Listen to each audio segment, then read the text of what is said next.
Movie Recap Tagalog here. Tunghayan natin ngayon, ang OFW drama film na, The Quiet Maid. Tara na't panoorin natin. Nagsimula ang pelikula kay Ana, isang kasambahay sa isang mayamang pamilya. Sa tag-init na iyon ay isinama siya ng kanyang amo sa kanilang bahay bakasyunan upang ipagpatuloy ang kanyang paglilingkod. Sinabi ng kanyang among babae na si Andrea na isang buwan silang mananatili sa bahay bakasyunan na iyon at kailangan niyang magtrabaho araw-araw at wala munang day off. Pinangako pa nito na babayaran siya ng advance bago matapos ang buwan. Matapos malaman ng kanyang silid ay dumiretso siya sa kusina upang magluto ng hapunan. Kinagabihan ay nagkasama-sama sa hapunan sina Pedro, ang haligi ng tahanan, ang asawang si Andrea, ang anak nilang sina Claudia at Jacob. Nagpatuloy ang aktibidad ng mayamang pamilya habang masipag na ginagampanan ni Ana ang kanyang trabaho. Nililinis niya ang pool, inaayos ang mga upuan, nagka-car wash at naglalampaso tuwing umaga. Isang araw, nakakita si Ana ng pusa sa hardin. Naawa siya dito at binigyan ng pagkain ngunit hindi ito sinang-ayunan ng among si Pedro. Inutusan niya si Ana na itaboy ang pusa sa takot na masira nito ang mga tanim na gulay sa hardin. Habang namamalansya ay sinamantala ni Ana ang pagkakataon na tumawag sa kanyang ina. Sinabi ni Ana sa ina na patapos na ang probationary niya at makakapagpadala na siya ng pera. Nang tanungin niya kung magkano ang tuition ng kapatid niya ay parang sumakit ang ulo niya sa mahal nito. Matapos magsampay ay inutusan si Ana na magbaba ng mga gamit mula sa kotse. Habang binababa niya ang mabigat na kahon ay tinulungan siya ng katulong sa kabilang bahay na si Gisela. Nag-usap ang dalawa at nalaman nilang magkababayan sila. Kinagabihan, inimbitahan ng among babae ang mga kapitbahay para sa isang hapunan. Ito ang nagbigay ng pagkakataon kina Ana at Gisela na magkasama. Habang naghahapunan ay nabanggit ni Andrea na mas gusto nila ang kasambahay na Filipina dahil mas magaling sila kumpara sa iba. Ngunit wala silang nahanap kaya Colombian maid ang nakuha nila. Habang nasa kusina ang mga kasambahay ay napagkwentuhan nila ang kanilang mga amo na madalas ay mayabang at mapagmataas. Kinabukasan, habang wala ang mag-asawa na may-ari ng bahay ay pinuntahan ni Gisela si Ana upang magpahinga at magyosi. Naglabas ng kanyang saloobin si Ana at ipinaliwanag ang dahilan kung bakit siya nagtatrabaho ng husto ay dahil ang kanyang nakababatang kapatid ay bagong graduate at papasok sa medisina, na nangangailangan ng malaking halaga ng pera. Nabanggit din niya na nangako ang amo niyang babae na aasikasuhin ang visa niya upang pwede siyang manatili sa bansang iyon at makahanap ng mas magandang trabaho bukod sa pagkakatulong. Sinabi ni Gisela na imposibleng makakuha siya ng visa kung wala siyang kamag-anak doon o kung wala pa siyang 2 taon na nagtatrabaho sa bansang iyon. Nag-alala si Ana sa nalamang impormasyon mula kay Gisela dahil posibleng ini-email lang siya ng amo niya. Pinayuhan siya ng kapwa niya kasambahay na mag-ingat at huwag masyadong magtiwala sa pamilyang pinagsisilbihan niya.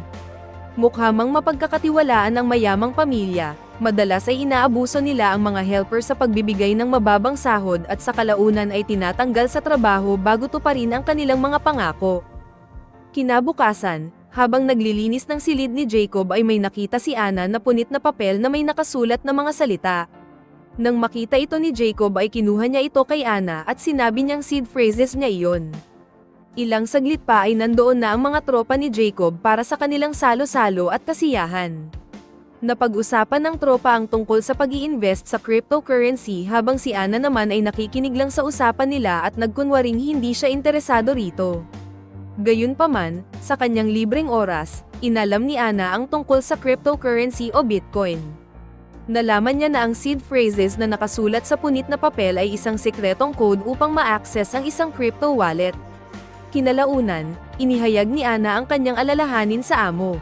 Tinanong niya kung talaga bang makakakuha siya ng visa sa susunod na buwan. Tiniyak ng amo na makakakuha siya ng visa dahil may koneksyon sila sa immigration. Gayunpaman, di maalis kay Ana ang pag-aalala dahil pakiramdam niya ay baka ginugoyo lang siya ng kanyang among babae. Kinahapunan ay muling binisita ni Gisela si Ana at inimbitahan siya na makipagkita sa kanyang mga kaibigan. Nang nagtipon ng mga kababaihan, pinag-usapan nila ang dating app na Tinder na ginagamit nila upang mabawasan ang kanilang kalungkutan habang nagtatrabaho malayo sa kanilang mga pamilya. Kinagabihan, Pagbalik ni Ana sa mansyon ay nagpasya siyang i-install ang Tinder at gumawa ng sariling account dahil umiral ang kanyang pagkamausisa sa apps at para na rin makakilala ng AFAM. Kinabukasan, inutusan ng among lalaki si Ana na lasunin ang mga pusang gala sa hardin. Ilang saglit pa ay tumuloy na ang mag-asawa sa kanilang paglalayag. Hindi sang-ayon si Ana sa inutos ng amo kaya nagkunwari siyang nabawasan ang lason tapos ay pinakain ng sardines ang mga pusang gala. Kinagabihan, habang nagtitinder si Ana ay lihim na kumatok si Giselle sa kanyang bintana at inimbitahan siyang pumunta sa isang beach party. Sa una ay nag-alangan si Ana dahil takot siyang mahuli ng amo. Ngunit kalaunan ay sumuko rin siya sa pangungumbinsi ng kanyang kaibigan. Magkasama silang nagtungo sa beach party, kung saan ay nandoon din ang ibang manggagawa mula sa kalapit na lugar. Habang nasa party, dinigahan siya ng isang driver ngunit hindi siya interesado dito. Nainis ang lalaki at nagsabing hiyang-hiya naman ako sa ganda mo. Sinagot ito ni Ana na hindi ikaw ang tipo kong lalaki. Sa bad trip ni Ana ay nagdesisyon na lang siyang maunang umuwi. Kinaumagahan ay nagtatawag pa rin si Ana ng uwak dahil sa dami ng nainom na alak. Hindi alam ng amo niya na may hangover siya. Nang araw ding iyon ay isinama siya ng kanyang amo sa dagat upang magdala at maligo. Pagkatapos ng paglalayag, pauwi na sila nang marinig ni Ana ang kanyang amo na inuutusan ng isa sa mga manggagawa na patayin ang mga pusang gala sa hardin. Dismayado siya dahil matagal na niyang problema ito. Galit na sinabi niya sa tauhan na gawin ng maayos ang kanilang trabaho. Pagbalik nila sa bahay ay hindi rin nagtagal ang mga amo niya at nagsabing isang linggo silang mawawala dahil may aasikasuhin silang negosyo sa syudad. Nabanggit din ng amo niya na nasesanti ang kasambahay na si Giselle dahil gumimik ito nang hindi nagpapaalam. Nang tanungin siya kung magkasama ba sila ni Giselle kagabi ay itinanggi niya ito. Huling habilin ng amo na siguraduhin niyang malinis ang buong mansyon dahil pagbalik nila ay may darating na kliyenteng Hapones upang tingnan ang binibenta nilang eskultura. Pagkaalis ng amo niya ay agad niyang tinawagan si Giselle ngunit di na niya ito makontak. Lubos siyang nalungkot sa nangyari sa kaibigan at wala na siyang makakakwentuhan. Inilaan niya na lang ang atensyon sa pusa at doon ay nakaramdam siya ng konting kasiyahan. Kinagabihan habang wala ang mag-asawang amo niya ay pinahiram siya ni Jacob ng Nintendo upang kahit papaano ay meron siyang paglilibangan kapag wala siyang ginagawa. Kinaumagahan ay nagulat siya sa tunog ng putok ng baril. Nang tignan niya ito ay nalaman niyang pinatay ng isang helper ang pag-alagalang pusa sa hardin. Nagdulot man ito ng pighati kay Ana ay wala siyang nagawa kundi linisin ang nagkalat na dugo. Habang wala ang kanilang mga magulang, sinamantala ng magkapatid ang pagkakataon na magparty buong magdamag kasama ang kani-kanilang barkada. Kinaumagahan habang naglilinis ay napulot niya ang cellphone ni Claudia. Naalala niya ang password nitong 0000 noong minsang nagpa-picture sa kanya ito. Palihim niyang ginamit ang cellphone at nag-login sa dating app. Inimbitahan niya ang isang matipunong lalaki na puntahan siya sa mansyon pagsapit ng gabi. Nang magising si Claudia ay tinanong niya si Ana kung napansin niya ba ang cellphone niyang kulay pink. Itinanggi ni Ana na nakita niya ang cellphone. Nagmamadaling umalis si Claudia na nagsabing pakibigay na lang sa utol niya ang cellphone sakaling makita niya ito. Kinagabihan habang nagkakasiyahan si Jacob at barkada niya ay nakatanggap si Ana ng tawag mula sa kanyang ina. Pinabatid nito na natagpuan ng kapatid niya ang nakatagong passport niya. Nagsabi ito na titigil na lang siya sa pag-aaral at pupunta na lang siya ng Spain upang magtrabaho bilang kasambahay. Nagsabi si Ana sa ina na bigyan siya ng ilang araw at gagawa siya ng paraan upang makakalap ng sapat na pera pang tuition ng kapatid niya imbis na tularan siya nitong mga tulong na lang sa ibang bansa. Matapos ng kasiyahan ay nagsibalikan na ang barkada ni Jacob sa tinutuluyan nilang guesthouse habang siya naman ay natulog na rin. Agad na sinuot ni Ana ang mapang-akit na damit at hinintay ang kachat na lalaki. Pagdating ng lalaki ay tinanong nito kung nasaan si Claudia. Inamin ni Ana na walang darating na Claudia at sa kanya na lang siya maglabas ng sama ng loob. Di sinayang ng lalaki ang pagpunta doon kaya pinagbigyan niya ang gustong mangyari ni Ana. Pagdating ng umaga ay patuloy na nagkasiyahan ang magbabarkada. Pinashot nila si Ana ng beer tapos ay kinumprante siya ni Jacob. Sinabi niyang nakarinig siya ng kakaibang ingay sa pool at napagtanto niya na nagdala si Ana ng lalaki sa mansyon. Inalok ni Jacob si Ana ng pera, na nagpapahiwatig na gusto nilang matikman ang isang babae na taga-Colombia. Nainsulto si Ana at sinabi na hindi siya babaeng bayaran na gagawin ang lahat para lang sa pera. Bilang tugon, inilabas ni Jacob ang kanyang cellphone, binuksan ang isang app, at ipinakita sa kanya ang e-wallet na meron lamang mahigit 2 milyon. Inalok siya ni Jacob ng malaking halaga sapat pambayad sa tuition ng kapatid niyang magdodoktor. Nag-isip-isip si Ana at napainom ng beer. Ngunit sa huli ay nagdesisyon siya na tanggihan ang alok ng anak ng amo. Sinubukan siyang harasin ng magkakabarkada kaya tumakbo siya sa kanyang silid.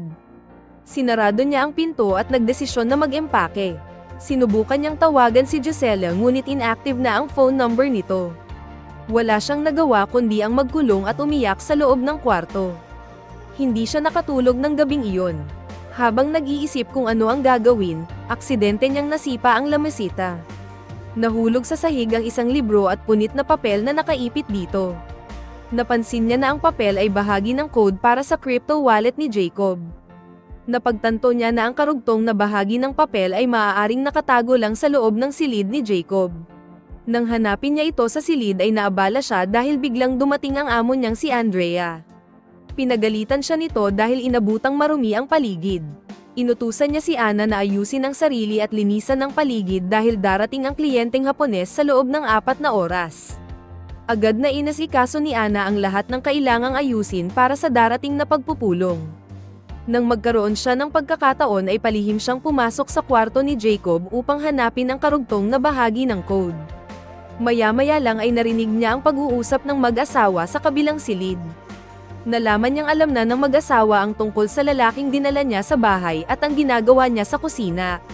Napagtanto niya na may mga nakatagong CCTV sa kung saan upang malaman ang lahat ng kilos niya. Narinig niya rin na papatapusin muna ang okasyon sa araw na iyon bago siya sisantihin at palayasin. Naintindihan ni Ana na ang lahat ng pangako ng mga mayamang pamilya na bibigyan siya ng legal na visa ay pawang kasinungalingan at mukhang nalinlang siya. Gayunpaman, nagkunwari siyang wala siyang alam. Habang ipinapaliwanag ng among si Andrea sa bisitang Hapon ang tungkol sa eskultura, palihim na pumasok muli si Ana sa kwarto ng anak ng amo niya. Nang mapansin siya ng amo ay agad siyang sinundan nito. Sa pagkakataong ito ay nahanap niya ang karugtong na code ng crypto wallet ni Jacob bago nakapasok si Andrea. Nagtataka ang amo niya kung ano ang ginagawa niya doon. Nagalit si Andrea at nagsabing iyon na ang huling bagay na mahahawakan niya sa mansyong iyon. Inutusan siyang mag-empake ng kanyang mga gamit at agad na umalis sa mansyon. Hindi nagalit at tahimik na umalis si Ana. Gayunpaman, habang nasa kotse, hawak na niya ang buong code para sa crypto wallet ni Jacob. Agad-agad niyang inilipat ang mga Italian coins na nagkakahalaga ng higit na 2 milyong piso sa kanyang sariling e-wallet. Tila natuto ng mahalagang aral ang mga mayayaman na mapagsamantala sa pamamagitan ng pagpapasahod sa kasambahay ng mababang halaga. Lalong-lalo na si Jacob na nawalan ng 2 milyon dahil sa kanyang kapabayaan.